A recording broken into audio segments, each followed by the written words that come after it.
Shalom, friends. Welcome to the Shiur in Talmud. We're studying Gemara, Masechet Brachot, that is tractate Blessings. I'm Eliyahu Sher from Chesed Ve'emet. My website can be found on www.lovingkindness.co. If you wish to, please do subscribe to my channel by clicking on the subscribe button right away and the bell button to be notified of future shiurim. This shiur that we're learning today has been kindly sponsored in the merit for a refuah shleima for Michael ben Rachel. It's very kind of anybody to come through and sponsor a shiur, and obviously this is all in keeping with the beautiful values of supporting the study of Torah, and all those who do so in supporting Torah should be blessed, should be healthy and well and wealthy, and all the most wonderful of blessings to those who take part in the support of Torah.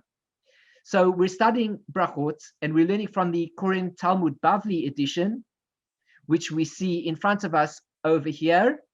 We see that there's a translation, there's the original text and explanation, as well as notes and halachot, biographies, diagrams, illustrations, etc. They're all here. All these things are here to help us make our way through the text. Please do follow along with me.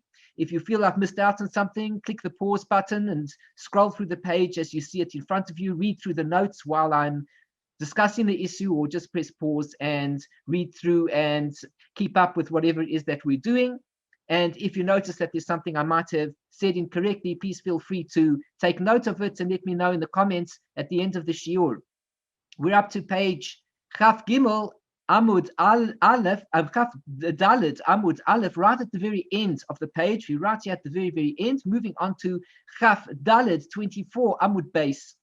We're starting a new discussion today, but we're continuing the theme of some very physical aspects of our lives. As I said before, the Torah incorporates everything, very beautiful spiritual values, esoteric ideas, hidden ideas, and then, of course, we come to very physical ideas. In this portion of the Gemara, we're discussing some very physical matters. So come along for the ride and learn some of the most basic ideas that pertain to our lives on a daily basis. So here we are. V'omar Rabbi Hanina. Rabbi Hanina said the following: Anira isi, I saw is Rabbi. I saw Rabbi, rabbi, which is a code word for Rabbi Yehuda HaNasi, the redactor of the Mishnah. Shegihaik, ufihaik. And he was burping and he was yawning, vinitatesh, and he was sneezing, virak, and he was spitting, umamashesh bibigdo. We move on to Chaf Daled Amud Base, and he was busy touching his garments. And what was he doing exactly? He was busy davening to God. He was busy davening the Shemona Esrei. And Rabbi Hanina says he was watching him, and he noticed while the great redactor of the Mishnah, Rabbi Yehuda HaNasi, Rabbi Judah the Prince, the great Torah scholar, while he was busy davening to God, he was burping and he was yawning and he was sneezing and he was spitting and he was touching his garments, apparently checking the garments for lice and making sure there was no lice on the garments. All this was going on while he was davening. Aval lo haya mitatef. Something very interesting. He did not put on his talit when it fell off him. You know, there's a principle, of course, that when one's talis falls off one in the middle of davening, so it's better to just leave the talis where it is and finish the davening, unless, of course, it becomes very bothersome. And then, of course, you should pick it up and put it on you. If you feel it's bothering you tremendously, it fell on the ground, it represents something of a holy nature. So he wouldn't put the talis back on again. He was very pious, made sure, don't put the talis back on again. He's concentrating on his tefillah. But meanwhile, back at the ranch, never mind concentrating on his tefillah, he's busy sneezing, and he's busy yawning, and he's busy burping, and he's spitting. Well, what's going on over here? Now, when he would burp, he says he used to put his hand on his chin. which I guess is a nice way of saying, I guess he would put his hand in front of his mouth gently, and then he would burp. The Gemara raises an objection. The Gemara says the following. Here's the problem. A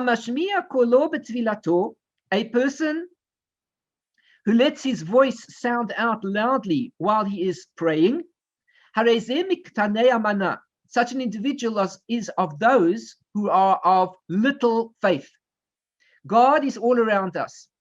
If God is all around us and I need to pray to God, do I really need to shout? I don't have to shout. Actually, I could think the words in my head and God would know exactly what I'm thinking.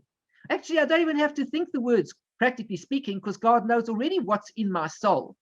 All right, but given all those ideas, since we live in a physical world, the minimum that we need to do is to make an expression of sorts to God. Of course, we wouldn't practically have to do anything. God knows our needs without us even thinking them, let alone verbalizing them. Nevertheless, we have a principle that speech is a certain concept of action.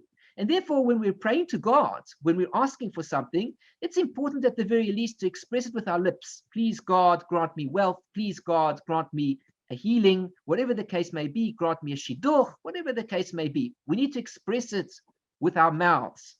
Nevertheless, if one is of those people who feel that they need to shout out their prayers, such an individual is of little faith. Why is he a little faith? Because he believes that perhaps God is far away. And the only way that he's going to get his message across is if he can scream loudly. And where God is, I have no idea. But this particular fellow obviously believes that God isn't where he is. And that's why he has to shout out. Perhaps God is on the other side of the world. He needs to shout and make sure that everybody can hear his voice, just in case God is indeed on the other side of the world. And he needs to hear this person's prayer. So the person has to shout out loudly. The Gemara says no. A person who davens out aloud, he disturbs everybody around him because he feels he must say, God must hear his prayers. Where is God? I don't know. Better shout very loudly. Perhaps he's on the moon. Perhaps he's in another galaxy, many thousands and millions of galaxies away from the galaxy that we're in. We need to shout out loudly. Nevertheless, the Gemara says such an individual is of low faith. He doesn't really believe that God is there. If he did believe that God is there, he would daven very softly and very sweetly. As I said before, he needs to daven. He needs to verbalize the words. That's the minimum. But he doesn't have to shout in any way whatsoever. He can simply say the words very gently, and God will hear exactly what he's saying. Somebody who lifts up his voice when he davens, he is of those people of the false prophets. In the old days, and today also, you can often tell who is the real thing and who isn't, because when a person is really on the level of prophecy and he wants to express something great that's going to happen to somebody else, he doesn't have to shout about it, doesn't have to scream about it, he doesn't have to get excited and jump up and down and roll his eyes and do all sorts of things. On the contrary, everything is done quietly and gently. In fact, it's done in such a way that a person who's watching the true prophet, the person who's watching the person who is filled with Ruach HaKodesh, divine inspiration, doesn't even realize that this person has the Ruach HaKodesh. He thinks to himself, oh, this person's a very simple fellow, and he's just telling me X, Y, and Z. The person says, I'm going to have children. But what does he really know? Meanwhile, 9 months later, the man is blessed, the woman is blessed with a child, husband and wife are blessed with a child, simply because this particular tzaddik gave a quiet blessing. The real prophets, the real tzaddikim, they don't have to shout about anything. So when one lifts up one's voice in prayer, this is a sign of being part, let's say, of this group of people known as the prophets of falsehood. We continue. Megahek umefahek. He was one who burps and one who yawns. Not only that, this person is of those who are of high arrogance, gasei haruach, very arrogant people. I mean, think about it.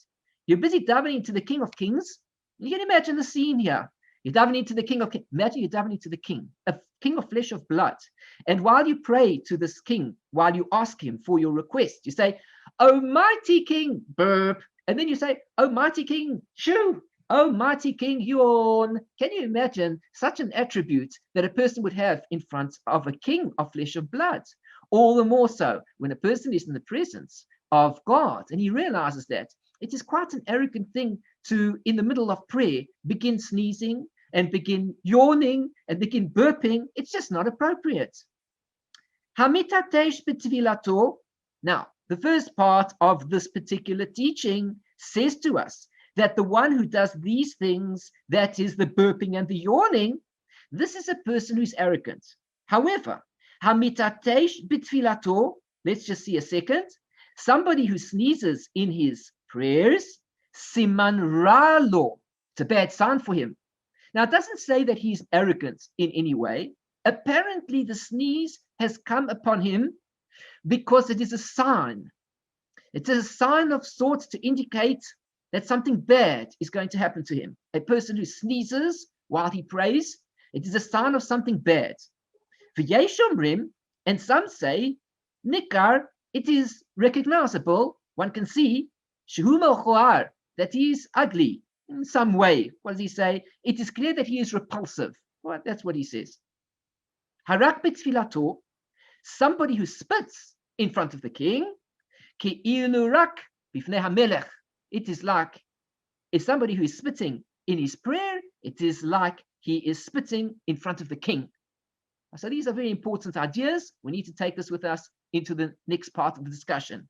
So we see that he was feeling and removing it with his garment. He would remove the lice that would be in his garment. One who has a lice on his garment while reciting the Amidah prayer may use his garment to remove it. However, he may not remove it with his hand. But he would not wrap himself in his prayer shawl. In the meantime, it fell on the ground. A very holy man. There he was burping, there he was sneezing, there he was spitting. But when the talus fell on the ground, that he wouldn't put back onto him again. If one's prayer shawl fell entirely off of him, he may not lift it and wrap himself in it during the Amidah prayer, as that would constitute an interruption. If it fell partially off him, he is permitted to adjust it. Interesting halacha. Language, the chin, santer. Santer is the word used to describe the chin. In this context, there are two possible explanations of this word. According to the standard translation, it is from this Greek word antherion, if I pronounce it correctly, meaning chin. However, the Gaonim, Rabbeinu Hananel, and apparently the Rambam explain that it means hips, from the Aramaic satar, meaning side. It is appropriate to stand that way in prayer, as it is inappropriate to stand that way in prayer, as it conveys levity and arrogance. Okay, so we've learned some principles over here. Now the Gemara continues. Bishlama, all is well and good. Megahek or mefahek, if a person is burping and he's yawning. Lokasha, this is not difficult to understand. There is no problem, according to the second part of our teaching, with regards to burping and yawning. Kan, because here, in this case where we say that there is no problem with it, is le'onso. Of course, if this happens against a person's wishes, he's under duress, sometimes, especially the older that we get, the body's not working as well as it used to, and there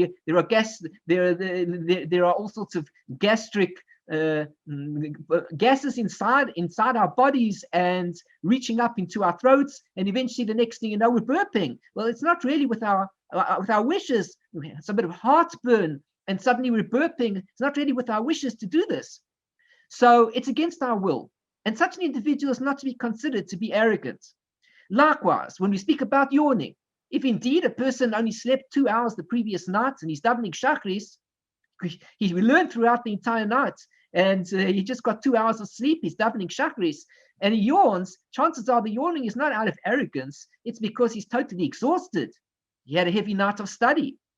Kan, here, in the case of where we say that a person is arrogant, is liritzono, is when a person does it of his own free will. He's bored with prayer. He has a good yawn. He feels like, oh, well, I've got nothing better to do while I'm praying other than shouting at God, because perhaps he can't hear me. So I guess I'll just let out a large burp. Okay. So he says here, Ela, however, mitatesh, amitatesh, kashya. But sneezing is difficult to understand. In other words, we need to understand if indeed Rebbi did sneeze, Rebbi sneezed, under what circumstances can we talk about that this was something against his will, or it wasn't? He did it with his will, against his will. Sneezing for sure is something that's most common, is against the person's will. And according to what we learned over here, it's a very bad thing. And one who sneezes during prayer, it's a bad sign for him. Okay, let us see more about it.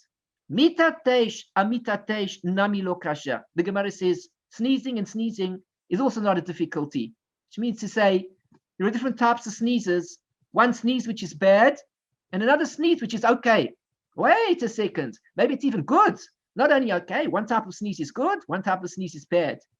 Nami lo kasha, it's also not difficult. Kan, here, when we speak about a certain type of sneeze, which means to say it's going to be good and okay, is milamaila, when we sneeze above, which of course the Gemara is speaking in a nice language. It's telling us that when you sneeze above, this is referring to the sneeze that we do from our nostrils, from our nose.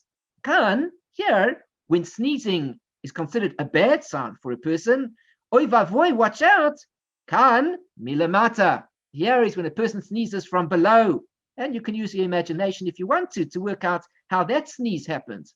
Well, when a person sneezes in that direction, it's considered a bad sign. Whereas when a person sneezes from above, that is considered a good sign. Rav Zeira said, Hamilta ivla li bei Rav Hamnuna. There was this thing that I absorbed from the house of Rav Hamnuna, from the school of Rav Hamnuna. I learned something. Utakiliki kule Talmudai, and it was worth to me like all the learnings I ever did in my whole life, so to speak. He makes a massive statement over here. He says that he learned a certain teaching in the school of Rav Hamnuna, and this teaching, it was like unbelievable to him. What was this teaching? The teaching is as follows. Hamitatesh betfilato, a person who sneezes while he's davening, siman yafelo, it's a good sign. Of course, we're talking about the sneeze from above, not from the sneeze from below. So a person who sneezes from above, yafelo, it's good for him. It's a good sign. When a person sneezes, and so it is codified in halacha, when a person sneezes from above while he's davening Shemona Esrei, I don't know what it means, but it means it's a good sign for him.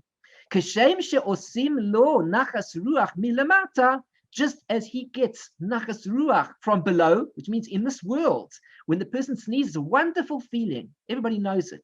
You've got this terrible itch, and the sneeze comes out. Oh, feel fantastic. Well, when a person feels this way, we say the following: just as it is that the sneeze gives him such nachas ruach, makes him feel so wonderful in this world below, kach oisim lo nachas ruach milamala, so too he can know. This is what he was taught in the academy over there of Rav Hamnuna, that when a person sneezes below and it gives him nachas, so too he should know that they do for him nachas ruach from above. They give him a sense of great satisfaction in the world above, which means to say when a person sneezes during his davening, Shemona Esrei, Baruch atah Hashem shomea tefillah, and he gives off this huge sneeze, well, actually it's not too bad and it's okay. So the idea is like this: when Rebbi was busy davening, so far, when we said that he was yawning and we said that he was burping, these were okay. We've already answered up. We've already said that the burp was not so bad. The yawning was not so bad. Even the sneezing is not so bad. It all depends where the sneezing was. So far, Rebbi's doing okay. He hasn't done so badly yet. We were all ready to criticize him and his behavior, his terrible behavior during davening, but nevertheless, we can't criticize him. Ella, rakashia, but spitting. Upon spitting, that's difficult. Meaning to say, isn't spitting something that's quite, gross, inappropriate? A person's davening Shemona Esrei, in the middle of the Shemona Esrei, everybody's quiet, and he turns to the side, and that's it, spits out onto the ground. You can hear the fellow, you see the spit moving, it's disgusting. What is it? What are people doing? Well, he says, if a person spits, can we find any favor for the person who spits? Rak arak nami lo kasha. Hold on a second. Even spitting, when we speak about the idea of spitting during davening, is also not a kasha. It's not difficult to understand that there can be certain circumstances where it would be acceptable. Let us see. Efshar k'd Rav Yehuda. Could be possible like what Rav Yehuda said. The story. Doma Rabbi Yehuda says the following. Haya omed betfila. Here's the scenario. This is the story. A person was davening a person was standing and davening. Then is damein lo rock. And unfortunately, there chanced upon him spit in his mouth. Perhaps he'd been eating too many peanuts, and the salt in the mouth had affected him. And while he's busy davening, he's got too much spit in his mouth, feels very uncomfortable. Now, nobody's saying a person should behave in this way and he should really go out and spit, etc., etc. But nevertheless, let's say it happens. This is what the Gemara says. Mavli or betalito. If this happens to a person, what he should do is he should absorb the spit into his garment. Well, in those days, they didn't have lovely soft tissues like we have today and various other wonderful things that we have. So I guess the nearest thing available to a person who had spit in his mouth was not the lovely soft tissues. There were 100 tissues, a pack of 100 tissues right next to him on his desk in those days. That didn't exist. The only thing that he had, unfortunately, was his garments. So what is he to do? He should absorb the spit into his garment. To kind of put his garment and kind of put the spit onto his garment. It sounds a little bit disgusting. It's not for the sensitive. You're the sensitive type, please don't listen to these words. Not for you. But this is what people used to do. If it's a nice garment. Now, this talit, of course, doesn't mean literally his talis, his tzitzit that he's wearing. We're talking about a garment. If it's a beautiful garment, he should absorb the spit. He should spit into his kippah, into his yarmulke. But take his kippah off his head, put a little bit of spit in, put it back on top of his head. Nobody knows anything more. At least nobody saw the spit. The idea is that the spit was bothering him. What was he to do? Well, one thing he shouldn't do is go and spit next to his friend who happens to be also davening and trying to enjoy his davening, and he's got to deal with his fellow who's burping, yawning, spitting, and sneezing. It's just a little bit too much. Certainly the spitting. So what should he do? He should spit into his kippah. He spits into his yarmulke. Ravina, listen to the story. Ravina, he was standing behind Rav Ashi. Nizdamein lo ruk. Turned out that he had chanced by him that there was some spit in his mouth. Psakei la'achorei. He spat it out behind him. He let it out behind him. What is the translation? He discharged it behind him.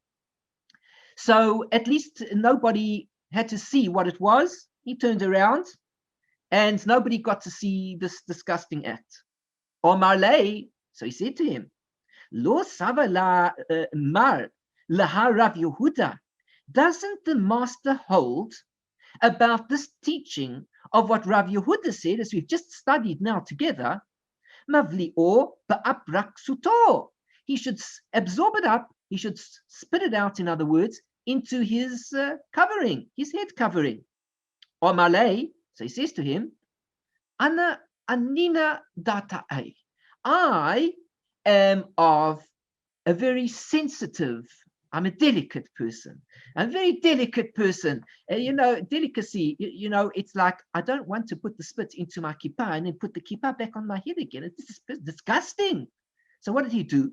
At least he turned around. There wasn't anybody in the way. He didn't spit out into the face or the back of Ravina. And Rav Ashi, he didn't, Ravina is the one, he didn't spit it out into Rav Ashi's face or nearby him. He turned his face around because he was a delicate fellow. What we call in Hebrew an istanis. There are such people in the world. Perhaps you know them. Perhaps you're one of them. A person who feels very sensitive about certain things. Now, some people, they're not bothered. Spitting, sneezing, yawning, burping. They don't care. But there are other people a bit more sensitive. They don't want to be caught out even sneezing in front of somebody, even burping, even yawning. He's a very sensitive person. It's not appropriate to be like this. So therefore he says, I'm very delicate. And because I'm so delicate, I was not prepared to spit into the head covering and put it back onto my head. Hamashmiya kolo bitfilato. Now we continue. Let's just see some notes before we continue. One who was standing in prayer and saliva happened to accumulate in his mouth, it is prohibited to spit while praying. If saliva nevertheless accumulates, he should absorb it in his garment. If he is delicate, he should spit it behind him in accordance with the custom of Ravina. Okay, let's just see, is there anything else? No. Okay, now we continue. Hamashmiya kolo b'tfilato. A person who says over things, he's davening in a loud voice. He is of those who are of small faith, as we discussed before. Omar Rav Huna said, Lo shanu ela. They only taught this in a case, double negative. The Gemara likes to use this expression, halacha, very fond of the double negative form. Lo shanu ela. They didn't teach it except, which is really positive. They only taught it in the following situation. Sheyachol lekavein et libo belachash. If a person is indeed able to direct his heart by whispering his prayer, then of course he should not daven out aloud. But if a person can't direct his prayer without shouting, seems to be that there's a leniency. If a person cannot direct his heart in a whisper, mutar, it is permitted to say one's prayer loudly. The Gemara clarifies for us. Hold on. Don't get excited. Don't stop the shiur in the middle and go off to daven loudly and say that's what you learned in the Gemara. We're not finished. Here we're speaking about the individual. That means when a person is davening by himself. He's davening all by himself. He's in his room. There's nobody else around. And he feels that he needs to say the words a little bit louder. It is permitted for him to do so. It is brought in the Holy Zohar that in fact one should be careful not to daven out aloud nevertheless. And the reason is because it seems to be that when the malachim, when the angels hear the voice being said over in a loud tone, they grab the prayer and certain malachim, and they distract the prayer from where it's supposed to go, meaning negative malachim, negative angels, grab hold of the prayer and they misdirect it because they themselves don't like to hear this arrogance that's coming out. And therefore, the Zohar says one should always daven quietly so that these malachim who would grab this prayer away from the person who's praying will not have the opportunity to grab it. This is what it says in the Zohar. Aval betzibur. But if a person is davening in the community together with the congregation, asay lemitrad tzibura. Of course, if he davens out aloud, he's going to disturb the community, and therefore he should definitely not daven out aloud. We go to shul. It's a big shul, a few hundred people seated, and the person says, I studied in Gemara Berachot that if you can't intend properly without saying it out loud, you do it out loud. And he therefore goes and he davens out, Baruch She'amar v'hayahu olam. He's so excited and he's davening out aloud. But meanwhile, the fellow next to him can't concentrate on anything. Therefore, we learn here that the reality is all prayer should be davened quietly. If a person feels the need to say something a little bit louder, there's a certain leniency. Certainly, when a person davens the Shemona Esrei, it shouldn't be Baruch Atah Hashem Elokeinu ve'Elokei Avoseinu. Shouldn't be like that. The only person who has to daven like that is the Shaliach Tzibor, the Chazan. When he repeats his prayer, he's going to daven out aloud, and he should be the one dafka to daven out aloud, not to whisper. He's davening for the community, but the person who's part of the community should respect the other people who are davening, and his prayer should be said in the minimum whisper that he can simply hear the sound of his voice. If he can hear the sound of his voice, and it is just at that level whereby the person next to him cannot hear what he's saying, then he's doing okay. Rabbi Abba Havakar Mishtameit Minei. Oh, so here we are at the end of the story. Let us just see before we continue what happens over here. So the Halacha says one who was standing in prayer and sneezed from below. One who was standing in prayer and broke wind must wait until the odor dissipates, and only then resume his prayer from the point that he stopped. If one feels that he's about to break wind, he distances himself 4 cubits from where he was standing, and after breaking wind,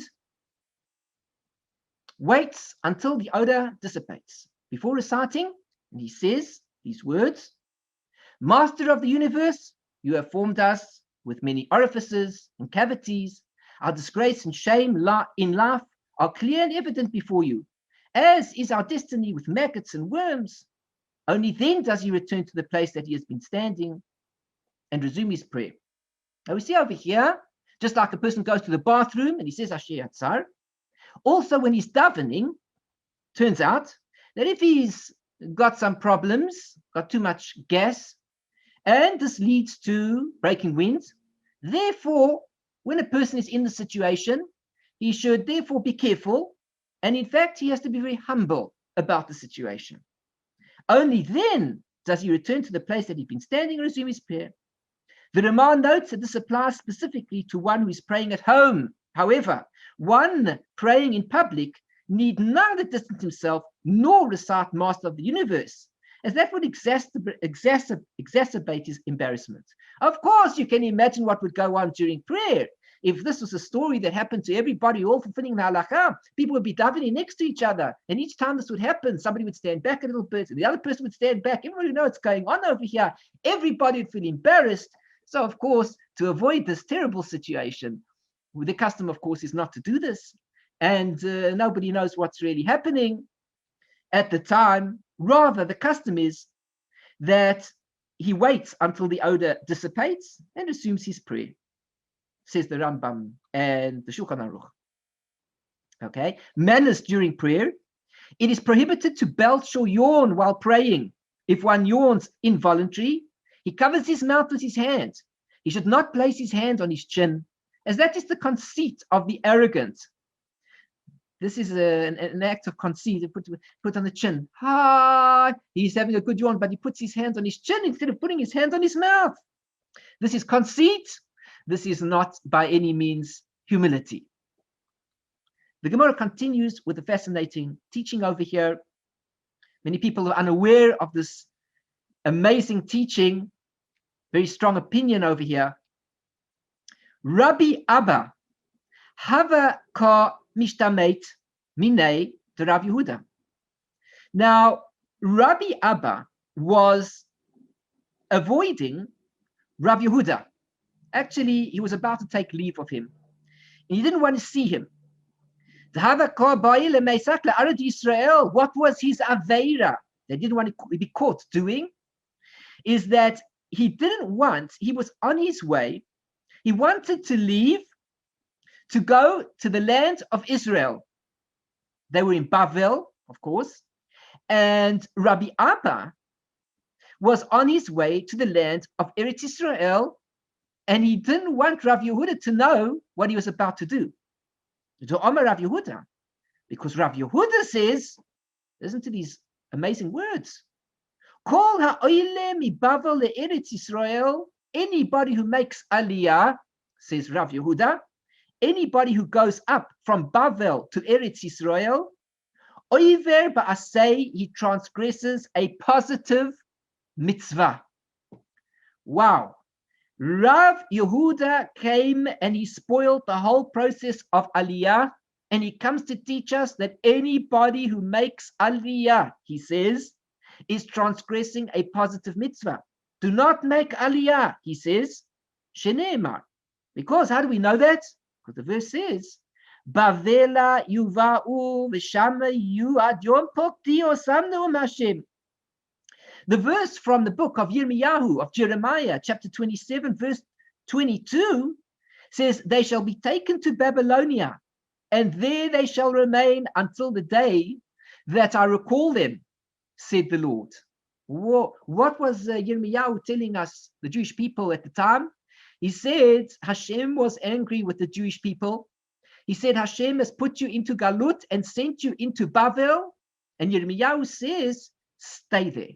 That is your affliction until God says he'll bring you back. Until God says he himself will do the bringing back, you may not return to Eretz Israel. You have been exiled. Omar, so he said, Ezil v'ishma minei milta mi beis va'ada v'hadar apek. He says, I will go, nevertheless, and I will listen from him to some words of Torah from the house of meeting, the Beis HaMidrash, and afterwards I'll leave. Rabbi Abba says, I don't really want to make a connection with Rabbi Yehuda, but for some reason, even though that took place, he didn't want to part by just leaving. Instead, he wanted to see him for a moment before he left. He didn't want to get him angry, tell him the news he's actually making aliyah. See you later. They make him very angry. Rabbi Yehuda holds, don't make aliyah. Azal, he went. Ashkechei letanad katanei kamed Rabbi Yehuda. And he found that there was a Tana, somebody who was teaching over there.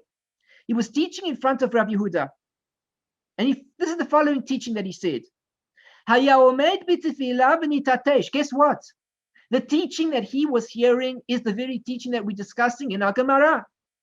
A person was davening tefillah. Whenever it says tefillah, of course, it means to say the Shemona Esrei. In particular, of course. We're not talking about the other parts of prayer, because the essential part of prayer, when we speak about tefillah, is the Shemona Esrei, the Amidah, the 18, 19 blessings that we recite 3 times a day, or at least 3 times a day. Okay. So in the meantime, he was standing in prayer and he sneezed. Mamtin, he should wait. And what does it mean that he sneezed? Of course, he's referring to sneezing below, not sneezing above. And what should he do? He should wait until until the smell dissipates, and then he may return and pray. That is the halakha. There are those that say, a person was davening prayer, was davening Shemona Esrei, and he felt the need to sneeze, meaning from below. What should he do? This is what we said in the halakha. He should distance himself, behind himself. 4 amos. 4 amos is about 6 to 8 feet, approximately 2 meters.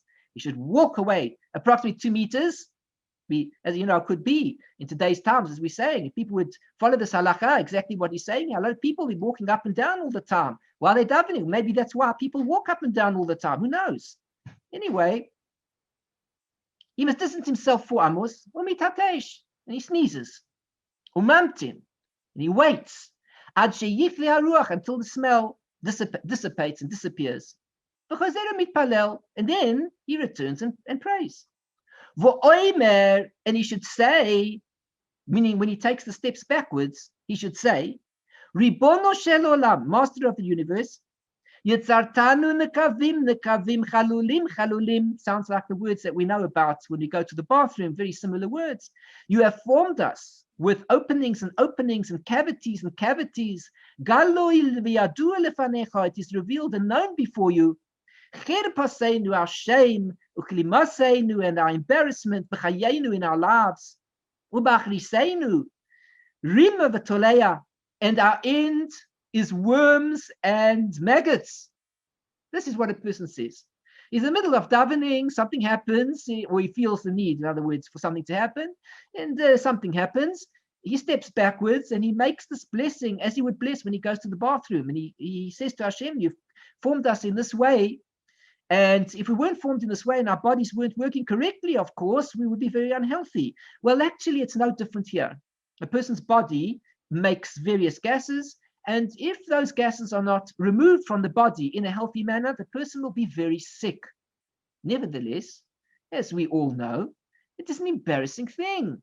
You know, even the president, you know, even the prime minister, you know, everyone, the king and the queen, we're all human beings after all. And so therefore, it's an embarrassing thing. The greater that we are, the more embarrassing it is. As we tend to think of ourselves, we're so great, etc. Well, it just takes a moment like this, especially in public, and there's a noise of some kind, a terrible embarrassment in front of other people. Nobody should know that I'm a human being, we think to ourselves when it happens. So the idea is, when we take the steps backwards, we bless Hashem, and we say to Hashem in humility, through the blessing that we're reciting, so to speak. It's not really a blessing, Baruch Atah Hashem, but so to speak, in a certain sense, we're thanking Hashem, but at the same time, we're acknowledging our embarrassment And we say, ultimately, where do we end up as physical beings? We end up in the ground.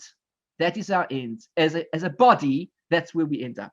And then he begins from the place that he stopped. Okay, already we read this halakha. We read it inside. We spoke about it. Notes: anyone who ascends from Babylonia to Eretz Israel. Apparently, even according to Rabbi Yehuda, this prohibition, which is unique to Babylonia, does not apply while the temple is standing. For then there is clearly a mitzvah to immigrate to the land of Israel and fulfill the mitzvahs that are connected with the land of Israel, as did Hillel the elder. However, Rav Yehuda maintained that after the destruction of the temple, it was forbidden to leave Babylonia. What a fascinating teaching. According to Rav Yehuda, don't make aliyah. We continue. Omar lei, so Rabbi Abba said to him, remember, Rabbi Abba is leaving. He's on his way up to Eretz Israel. He hears this teaching before he's going to part with Rabbi Yehuda, and he says to the person, I guess, who's reciting this, the Tana, who's reciting this teaching, if only I had come for the sake of listening to this very thing, it would be sufficient for me. Which means to say, well, what a wonderful thing. I've come to the Beis Midrash on my way to Eretz Israel, and I heard this fantastic teaching, which teaches me the value of prayer and the humility of a human being, and what a wonderful teaching to take with me as I ascend to the land of Israel. Tanu Rabbanan, the rabbis taught in a Braita, Haya Yashen betalito, a person was sleeping in his talis. Now, this means to say, not talis in the sense again of his tzitzit. Talis means a garment of some kind, a blanket. He's busy sleeping with his blanket on. And unfortunately, in those days, they didn't have 2 bar heaters and 4 bar heaters and heaters that stand up in the air, giving hot air to the entire room. They just didn't have these things. So when a person was cold, or he didn't have a fire going, he wouldn't have the fire going at least, but it couldn't be too safe to have fires. Yeah, that's a dangerous thing. So a person was sleeping, and he could not even take out his head because it was so cold. He put the blanket right over himself. What should he do? He should cover up with his garments, al tzavaro, until his neck. And then he reads Kriyat Shema. Remember, we need to go to sleep. We're reciting the Kriyat Shema, or maybe he's saying Kriyat Shema not to go to sleep yet. He's maybe saying the Kriyat Shema just to daven. Kriyat Shema in the evening, I'm not sure which one he's talking about. Nevertheless, it says, put the garments up till the neck to make a hefset, to make some sort of a separation between one's head and one's body through the garment. Some say, alibo, put it on his heart. The important thing is you need to make separation from the heart to the rest of the body. The heart should not see the nakedness of the body. But the first opinion is saying that the head shouldn't see the nakedness of the body. The second teaching is saying the heart shouldn't see the nakedness of the body.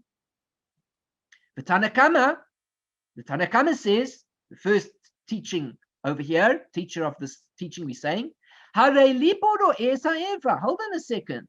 His heart sees his nakedness. Kasavar, he held, liboro esa erva mutar. Somebody's heart sees his nakedness is permitted. If a person wants to create Shema, and the heart sees the nakedness, but he's made a separation at least from the head towards the body, it's permissible. Omar Rav Huna, Omar Rabbi Yochanan, Rav Huna said that Rabbi Yochanan said, so that was the teaching. That was the teaching.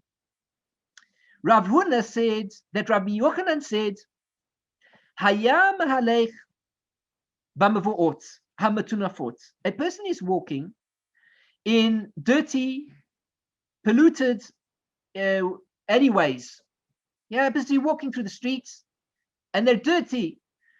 Garbage bins all over, trash bins all over the show, and it stinks. Maniach yadu al piv, he says Rav Huna, saying that Rabbi Yochanan said that he should put his hand on his mouth, v'korei kriyat shema, and he reads the reading of the kriyat shema. He reads the shema. So he's walking through the dirty places, got a bad smell and everything. What should he do? Put his hand on his mouth and read the kriyat shema. Omalei Rav Chisda. So Rav Chisda said to him, Hay Elohim. He says, oh, gosh, that's God's name, basically. It's an expression of absolute astoundment. I'm totally astounded. How can one think such a thing? You can just simply put your hand over your mouth and say the Kriyat Shema. It's dirty and it smells. Im Amar Ali Rabbi Yochanan b'pumei, he says, if Rabbi Yochanan himself would have said this with his own mouth, he would have come to me and said this. You tell me, Rabbi Yehuda, that Rabbi Yochanan said this.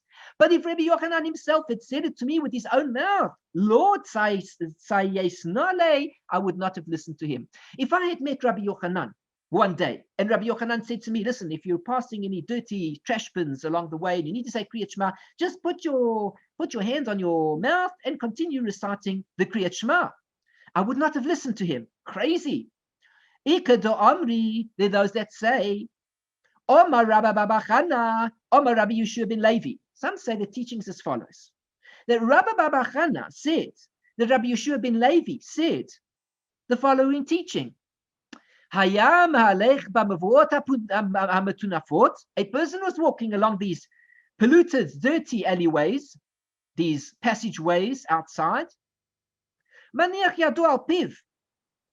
He should put his hand on his mouth, and he reads the Kriyat Shema.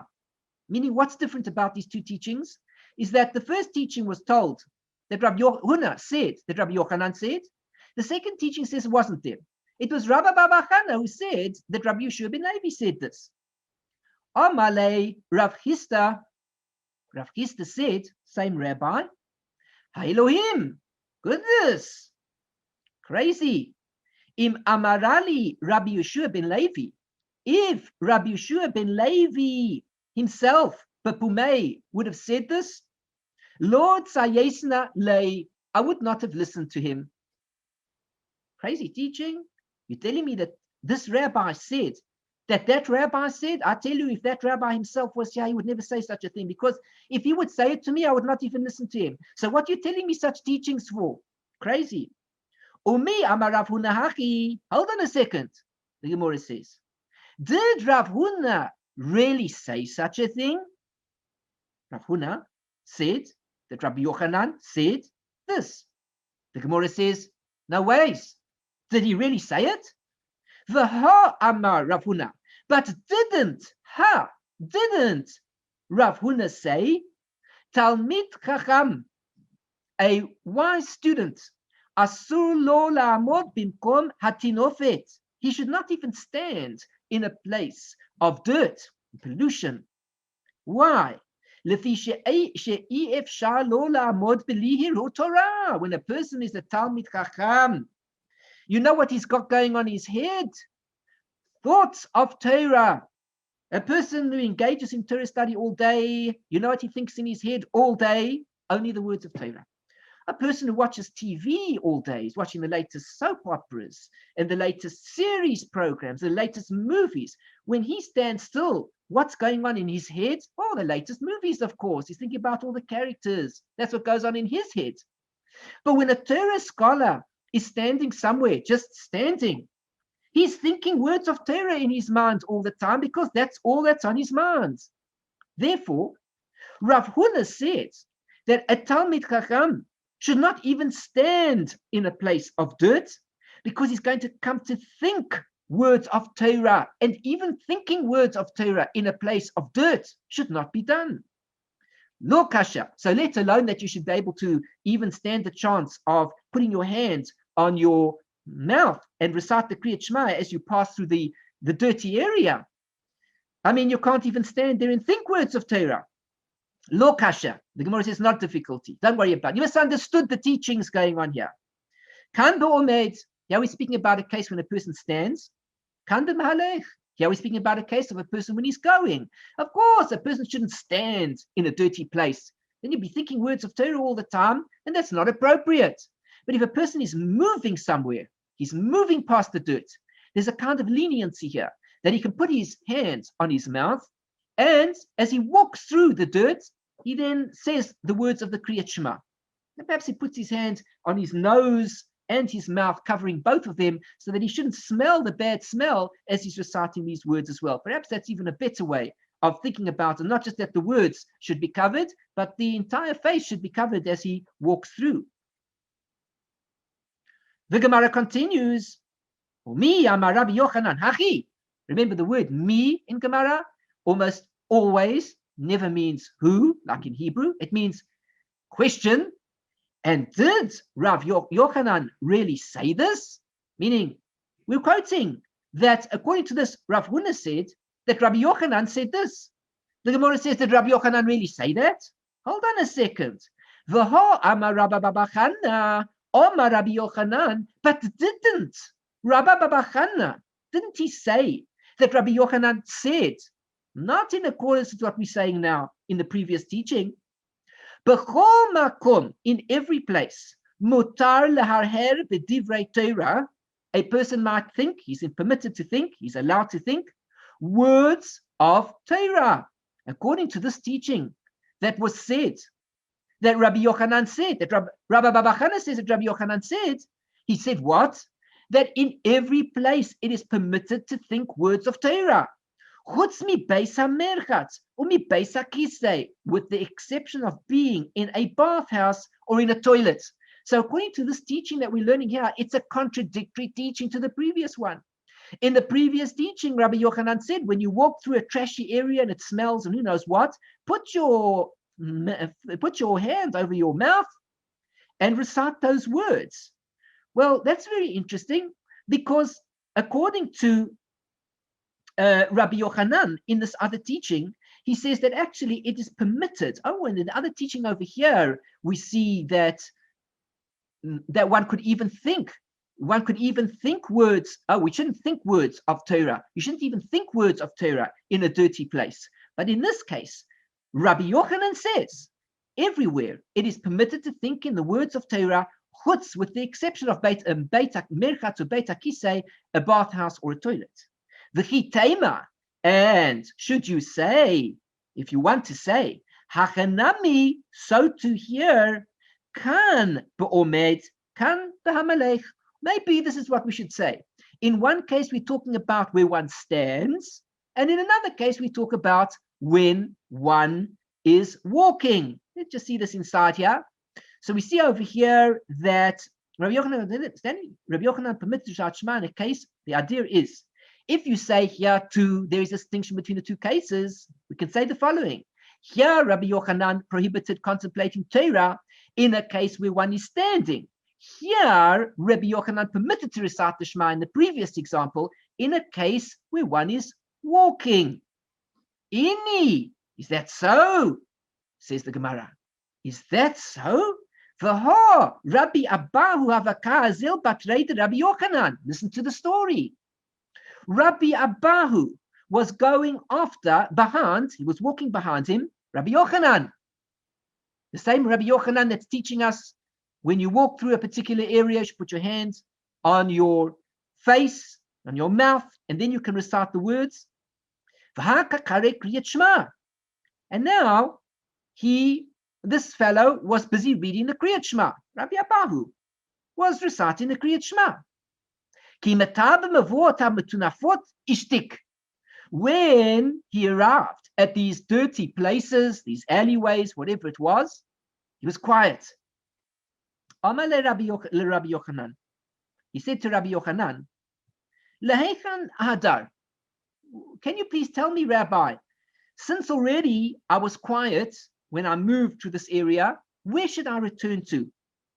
Amalei, he said to him, Im shahita kedei ligmor et kula, if you waited so long that you could have already recited the entire Kriyat Shema, Chazor LaRosh, go back to the beginning. What was he really saying here? From the fact that Rabbi Yochanan did not admonish him for interrupting his recitation, because Rabbi Yochanan holds he could have just put his hand over his mouth.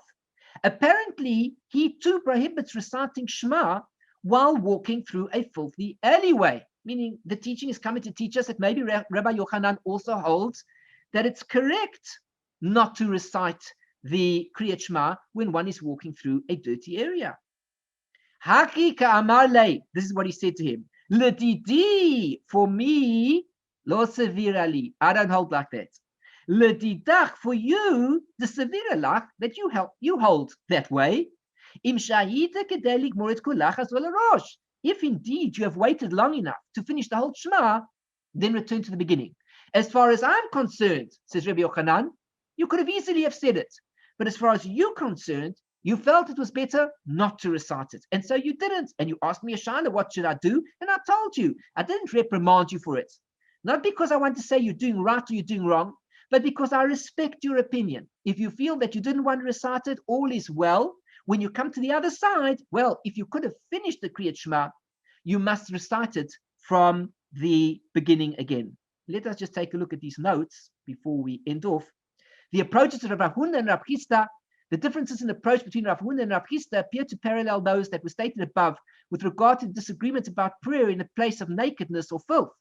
According to Rav Huna, cleanliness of the mouth is paramount. As a result, if one's mouth is covered, it is acceptable. So you see, it's very important to cover the mouth. Rav Chisda, however, citing the verse, all of my bones shall say, prohibits reciting Shema when the body is in a filthy place. So I think that is, we're going to see more about that concept as we carry on. We didn't yet read it. We're going to see it actually a little bit later, what he's talking about. A Torah scholar is prohibited from standing in a place of filth. One may not engage in matters of Torah in a filthy place. Therefore, a Torah scholar whose mind is always contemplating matters of Torah may not stand there.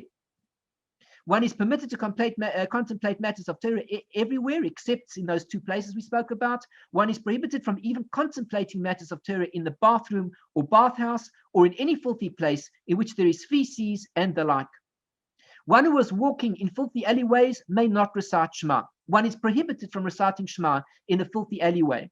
If one must pass through a place of that sort while reciting Shema, he pauses and only resumes reciting it after emerging from the alleyway. That can happen to a person. He's busy davening Shema. I don't know why he did it, but he's walking somewhere, he's reciting his Kriyat Shema, and suddenly, terrible smell passes.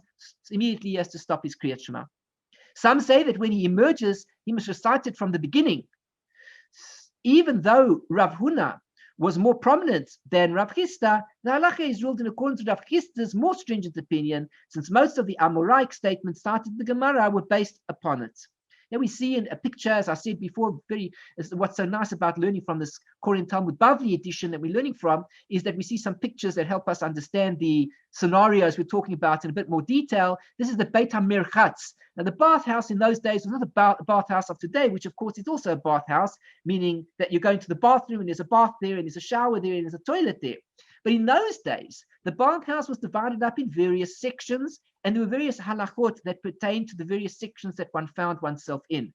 So this is a diagram of a typical bathhouse from the Mishnaic period. One can see that what would happen is there was an oven at the far side of the room, and then there was the main room, which is called the hot room, and there, of course, is where people were enjoying the bath. And then there was a room over here we see called the lukewarm room. The heat, of course, has cooled down substantially by the time it gets here. And then, of course, by the time the heat moves across to the room that is further away, that's the cold room. And inside on the side was the clothing room. Everybody would get undressed over here, and then they would walk through to the various sections and have their bath. Okay, we're going to stop over here. We've reached the end of the shiur. Thank you very much for joining me. Again, thank you very much to the kind supporter who sponsored this shiur as a merit for Refuah Shlema for Michael ben Rachel. And may all be well, and amongst all of the Jewish people who are not well at this point in time, may everybody receive a refuah shlema. May we all be healthy to serve Hashem in good health and good parnasa. Thank you for joining me. I'm Eliyahu Shir from Chesed Ve'emet, my website, www.lovingkindness.co. If you've enjoyed this shiur, please help me and show me your appreciation by clicking on the thumbs up button below, and that's the like button below. Please click on it and let me know that you've enjoyed the shiur. Please do subscribe to my channel and click on the bell button to be notified of future shiurim. Make a comment if you feel you've enjoyed the shiur, got something out of it, you have questions on it, whatever you want to share. Positive comments only, please. Comments that are worthwhile and help us to all be encouraged and move along a positive path in life. If you would like to contact me directly, please feel free to do so by visiting my website and just sending me a message. I'll be delighted to respond on any subjects of Torah and growth and life. And if you'd like to learn with me one-on-one, any subject of your choice at a convenient time to you, please do let me know. We can learn any subject of Torah, any book that you want. We learn just as we're doing over here with the information on the screen. And it's a live interactive shiur. Sometimes I have a board in which I can show things and write things on the board so everybody can see exactly what's happening during the discussion. And if you'd like to, please do come through to our website and become a member of Chesed Ve'emet and assist us in any way that you can so that we can continue our projects of teaching Torah and reaching out to others. If you have enjoyed this shiur, do share the video with family and friends. We're trying the best that we can to increase our subscriber database on the YouTube, and also to have people watching these videos and reaching others as well. And so hopefully being inspired and encouraged to go along these beautiful paths of Torah. So thanks for joining me. I look forward to another shiur in the near future, and I wish you everything of the best. Take care. Shalom, shalom. Bye-bye.